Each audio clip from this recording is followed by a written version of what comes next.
We're kind of isolated here, but I'm pretty sure it doesn't happen anywhere else in Australia. I love hearing the stories of what tourists have seen whilst they've been around the Ceduna area. The oyster growers or our family that has put so much effort into getting them ready for the Oysterfest have just had that bit extra effort put into them to try and make them that little bit fatter, that little bit nicer, that little bit bigger.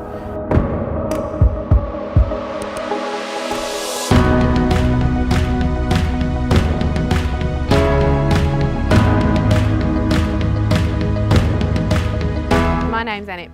I'm the Tourism and Events Officer for the District Council of Ceduna, and one of my jobs is to coordinate the Ceduna Oysterfest. I've been in this position now for about 4 years, so I've been lucky enough to run 3 Oysterfests, and it's been a really exciting thing to do. There's always new things happening for the festival. My name is Bruce Sifl. I'm an oyster grower at Sifl Smoky Bay Oysters and part of a family oyster business called Sifl's Enterprises.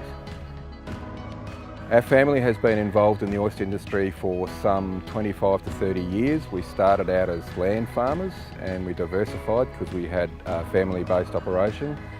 So we ran a wheat sheep property for a number of years, and then about 17 years ago we sold the land farm and we all went oyster farming. Ceduna Oysterfest has got a very interesting history back during probably the end of the 80s and start of the 90s. As Ceduna was looking forward to the future, there was actually talk of a festival of some sort, and there was a guy called Don Urquhart, a local dentist and a legendary community member, who was actually pushing for a festival on the long weekend in October, and he was asking people for ideas. And we actually played football with him, and at football training one night he was talking to us about it, and my brother Ashley actually suggested to him, why don't you have an Oysterfest? And he wandered around for a little while and thought about that, and he said, that's a great idea. And the next thing we know is that the very next year we had an Oysterfest.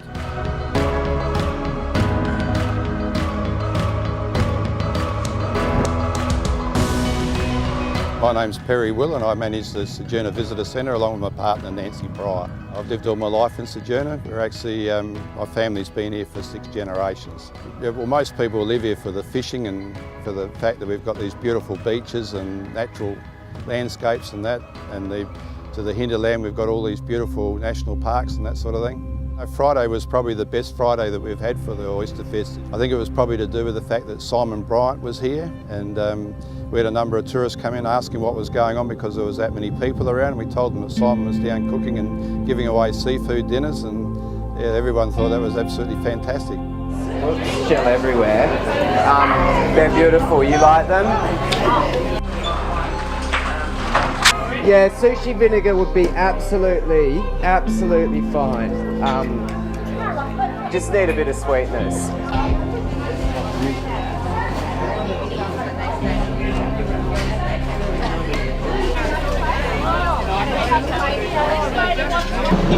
A little bit of native pepper. Who wants to try it? It's quite potent. Yeah, Linton Brown, and I'm the proprietor of Shelley Beach Caravan Park, Ceduna. We were looking at getting a business. We tried a few other things and we thought of caravan park. We took over a caravan park at Shelley Beach. There's nothing I dislike about it. I love everything about it. Where it is, the beaches, the weather, the people. The people are the most important thing. Wherever you go, it's the people. And when you walk down the street, everyone looks at you in the eye and says, "G'day mate, how you going?" Just as you pass. It's a great thing. It's a completely different aspect of other festivals, and it's still a free festival. It's one of the only festivals where you don't have to pay to get in, and it's really family orientated. It's not a swim through, or it's really good family entertainment. It's great for everyone in the community. Everyone enjoys the Oysterfest. It creates a huge amount of excitement before it starts on Festival Friday when it gets going. Then you've got Chris Baru trying to commit suicide out on the end of the jetty with his plane. He just does things which are incredible. It gets Ceduna out there in a positive light. because people don't understand what we've got here. They just think Seduna's a little roadhouse on the way over to Western Australia, but it's not. It's a thriving community with a lot of different aspects to it.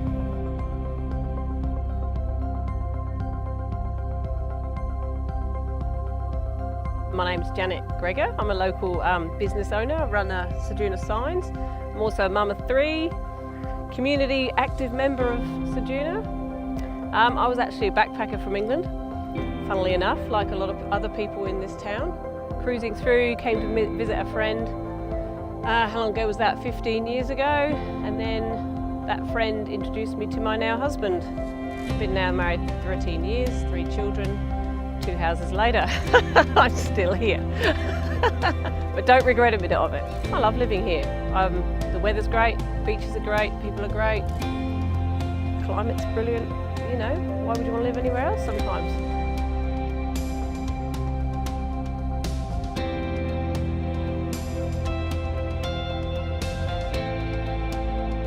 So my name's Melissa Kett and I'm the Secretary of the Ceduna Business and Tourism Association. It was funny because I'd travelled through Ceduna so many times and it was literally just somewhere to stop and get fuel and have a rest and have something to eat. But when I actually got to stay here in 2015, I saw so much more. And yeah, I was drawn by the people, the environment, yeah, the beaches and scenery, and that is just amazing. I love hearing the stories of what tourists have seen whilst they've been around the Ceduna area, from the oysters to, again, the beaches, the scenery, all the things that we're well known for here on the far west coast. The traditional opening of the Oysterfest on the Saturday is preceded, we have a parade from our main shopping area which leads people down to the festival. Traditionally we have children marching in the parade, and a lot of those kids are actually from a local dance group called Dance Ceduna. But we also have cars and floats and people dressing up as sea creatures, and just generally trying to make it colourful and bright. We have a lot of our performers who will march in the parade or be on floats as part of that.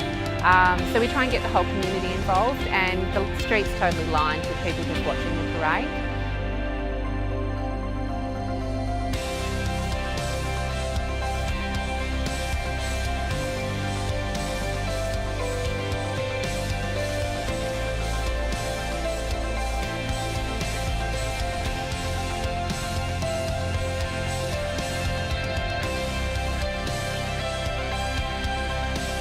Once we get down to the site and we have our official opening, the first performance is always by Dance Ceduna, who's been going now for I think about 8 years, and they have around 100 to 120 local children involved in that group. And they do an encore performance of their annual dance, so we're very lucky to have them involved. Yeah, yeah, we have a parade, and this year was a really good one, wasn't it? They had a lot of cars and stuff in it, a lot of people around. I think that's probably what started the Saturday, and you know, it always sort of has, it starts from the main street, then everyone moves down to the foreshore by the sailing club from there. So another part of the Oysterfest, which has been there from early days, is cooking demonstrations. We will quite often try to bring a chef that's well known to our area, just to give people an opportunity to see local produce shown on a wider stage and what they can do with it. So we were really lucky this year to have Simon Bryant agree to come over for our festival and do our cooking demonstrations. Simon, as most people will know, was a host on The Cook and the Chef with Maggie Beer. He's the creative director of Tasting Australia, which is Australia's longest running food festival. He's now the festival director. So he came over to show local people and visitors what you can do with Ceduna produce, including oysters, whiting. He actually had some local community members involved as volunteers to assist him over the weekend, and they thoroughly enjoyed the experience. Every demonstration was booked out. As soon as people knew that Simon Bryant was coming, we had people wanting to come purely to see him at the Oysterfest, so that was a great coup for us. So far we've done a mirin and soy sort of number on Friday, and river mint and samphire, sea parsley, mountain pepper sort of bush tucker, but smoked oyster. And now I'm feeding you a couple of different Asian ones today. And I know people that say, oh, you shouldn't cook oysters. Yeah, I agree. But there is a place for cooking them with respect. And these are baked, and they're not baked to death. Has anyone eaten one yet? Okay. They're just paid to say it was good. So this is Szechuan pepper. Prickly ash, it's not a true pepper, it's a bush pepper, so pepper's a vine. We are growing some nice pepper up near Queensland, very expensive, about $90 a kilo, but I've been buying bits and pieces to try and support the industry.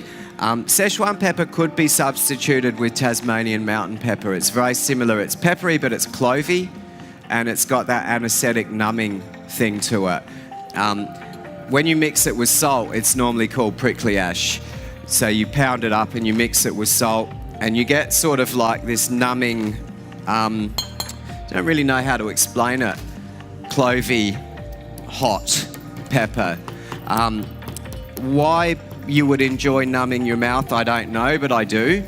But what it does mean is that you can have an absolute bucket load of chilli and not feel it so much. I'm Ashley Zippel, one of the guys that operates this oyster tent, that organise the oysters and opens them and serves them. The next one is Romanoff, which is your, it has caviar, sour cream and smoked Atlantic salmon on it. The caviar and the sour cream work. Again, the smoked Atlantic salmon's there just to make it sound fancy, but it does work. And the one underneath there is wasabi and ginger. And it's very mild. You wouldn't believe it. It actually does taste beautiful. Yeah, there's no heat to it, and it's just a beautiful blend of flavours. Yeah, we're quite proud of them. Mind you, that's very unique coming out of our conveyors over here. If you have a look, see the oysters coming out like that, served like that. I don't think you find them anywhere else. These oysters are from Smoky Bay.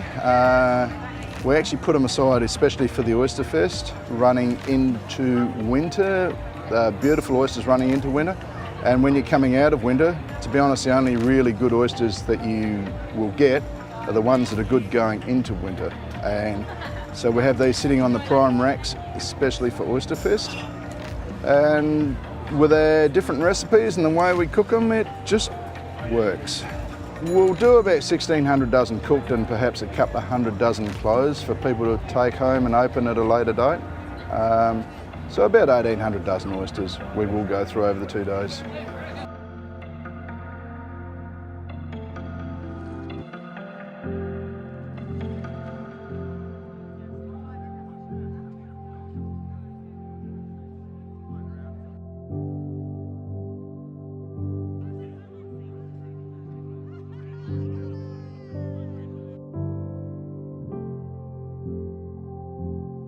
One of the things people can expect with the oysters is that the oyster growers or our family that has put so much effort into getting them ready for the Oysterfest have just had that bit extra effort put into them to try and make them that little bit fatter, that little bit nicer, that little bit bigger. And we actually hold them back on our special fattening racks for longer than we do our normal oysters. So when people come to Ceduna, not only do they experience the community experience and what Ceduna is all about, they can also have a very good feed of some of the best shellfish and seafood going around. Over the years, we've had a number of cooked varieties. Obviously, the traditional cooked variety is Kilpatrick, but in Ceduna we do a West Coast version of Kilpatrick. So we actually don't just have the bacon and the Worcestershire sauce. We also throw in a mixture of cheese, and that's very popular. So, and we see a lot of those cooked oysters go out every Oysterfest. Same recipe it has been for the last 20 odd years, but it's always been popular. As well as that, obviously we have the natural, and we have a range of different toppings to the natural. One of the all-time favourites is also chili and cheese, and this year they've had oysters Rockefeller, which has involved a feta cheese recipe, and we've had a range of different recipes over the years, garlic cream, you name it. We've tried lots of different things, but every now and then you have to mix it up, but you always come back to the one major recipe, which is oysters Kilpatrick, Ceduna style. As you can look back here, we have 3 conveyor cookers. They're actually pizza ovens, and they cook by impinging technology with very hot jets of air. Cooks them very quickly, very thoroughly, retains a little bit of moisture, and the flavour that comes out is just magnificent. And we can churn these out en masse absolutely perfectly. And I don't know of anywhere else that does it, to be honest. So what we have here is definitely a once-off. My name's Ali Paulette from the Clare Valley Winemakers. So we do have a winery in Clare, Paulette Wines, but today we're representing the whole of the Clare Valley. So the Clare Valley Winemakers are honoured to be able to come over here and showcase what we do best, which is Rieslings, which goes so well with oysters. So we're really excited to be able to come over here this weekend and sell our wares and showcase what we can do, match perfectly with your Ceduna oysters. So we're really excited to be here, and that's why we've come over. We brought over a couple of pallets, so my maths isn't going to be very good, so 64 boxes of pallet and times that by 12 by 2, quite a few. So hopefully we can sell them all and everyone here can enjoy some really good wines. Competitions have been a big part of the Oysterfest ever since the start. Probably the best known for the Oysterfest is the Oyster Shuck and Eat competition. It's a great spectator sport. Basically, the gist of the competition is that you need to open 12 oysters and feed them to a second person, which sounds really simple until you realise that the second person will be blindfolded and cannot assist you in any way. And the winning times are generally under 2.5 minutes. So it's a really, really quick thing to do, and it's a lot of fun to watch. It gets so messy, but it's fantastic. We really enjoy the Shuck and Eat. You're expecting to make the finals? Who knows? Who knows? Credit to the opposition, we'll see how we go. Okay, and we've got Simon and Megan over here. How are you guys feeling? Good, how are you? Yep, and you're from Cal, you've got a bit of experience, I hear. We've got a little bit. Yeah, oyster farmers in Cal. So do you think you'll make the finals? I probably don't know.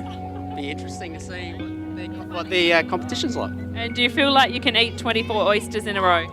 I'm prepared for the challenge. All right, let's have a round of applause for all our participants. Yeah, we've got a quick start here. Oh, it didn't make it here. She has to pick it up and eat it if you want to win over here, guys. It's just down to your foot to the right, okay? Yeah. It's been rinsed, it's all right. Okay. Oh, yuck. They're very close up the end there. Here we go. Might be a new record here. Here we go, $200 cash, depending how quickly you do this. Oh. Congratulations. How do you feel? Stuffed. I don't need tea tonight, I'm fine. The Stonehold's also been part of the Oysterfest since early days. Essentially, the competition is where people will hold a glass stein which holds about 800 mils of liquid in it, so it is quite heavy, and they'll hold it straight out in front of them for as long as they can. We have had records there set at 15 to 20 minutes, but most people can only hold it for about 3 or 4. It does get really, really heavy. We have a separate men's and women's division, and it's always hotly contested. You've already been doing it for a while, so you're doing well.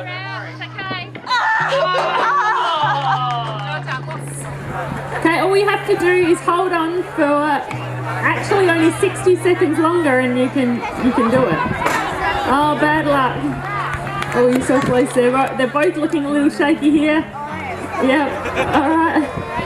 Oh, she's the winner. She's the winner. Oh. Let's have a big round of applause for our winner and our runner-up. Fantastic effort. Okay, you're doing well, everyone. 2 minutes 30.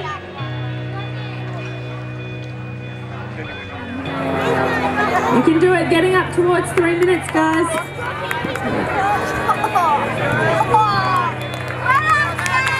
Okay, we've got 2 and one has a bit of a wobble. One looks really strong. Okay. Oh, his other hand is gripped so tight. There's so much pain in that grip. Oh, well done. Hallelujah. Congratulations. Warren with a time of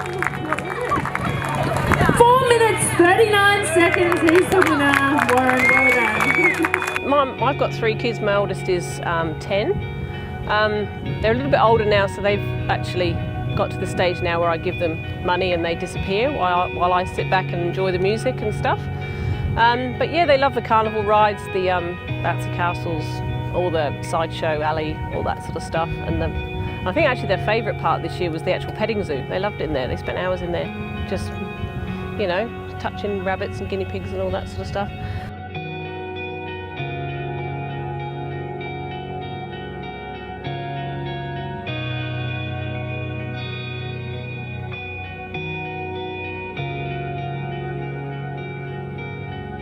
We have several competitions for the kids. One of them is the iced coffee hold, which is very similar to the Stein hold, except that it's a 600ml carton of iced coffee. Yeah, the iced coffee holding competition is a competition where the kids are grouped into age categories, and then they have to hold a 600ml iced coffee with their arm outstretched for as long as possible.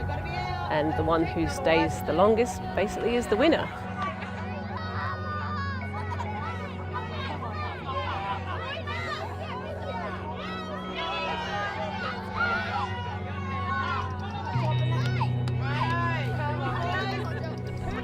We've got our second and we've got our third. Give them a big round of applause.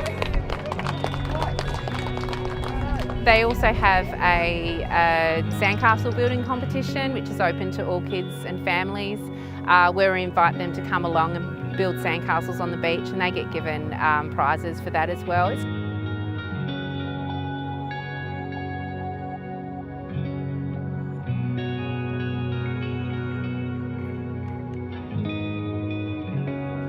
Another competition that we do have for adults, which has been introduced in recent years, is the fish filleting competition. You have 2 whiting, local King George whiting, that you need to fillet, and most of the time it is done within 3 minutes. We have had a tradition of women doing exceptionally well in this competition. I think the last 3 years have all been female winners.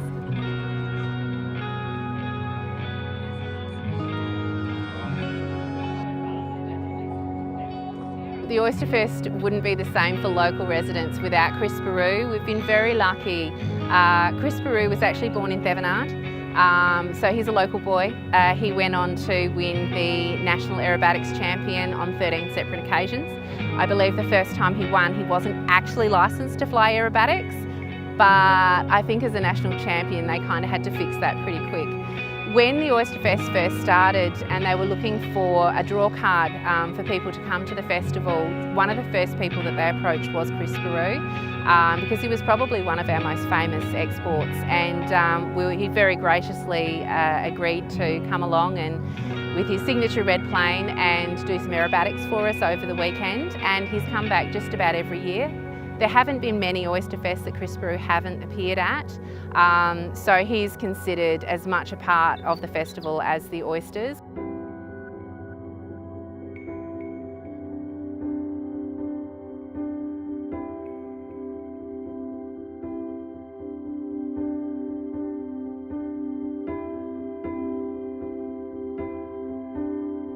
With the current oyster shortage in Australia, particularly in South Australia, there have been a number of concerns about whether or not there'll be oysters available in 2018.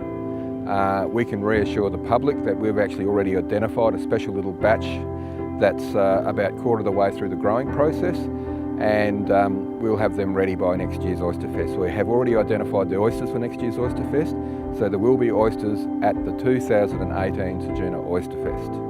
The other thing I would just like to point out is that we actually see, the oyster growers really do see this as a community festival, and we become the focal point.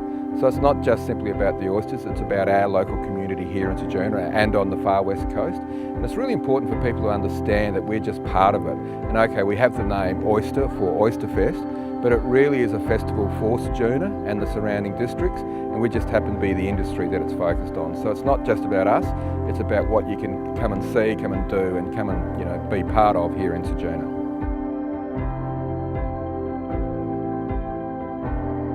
Traditionally, we finish the Oysterfest with a spectacular fireworks display over Murat Bay, which is pretty special. It's the one time of the year when we do have fireworks in Ceduna, and being able to fire them over the backdrop of the bay is just absolutely stunning. Everyone comes out to the fireworks. It's one of the last things that we usually have on. So guaranteed, rain, hail or shine, those fireworks will be going up on Sunday evening and everyone's out to see them.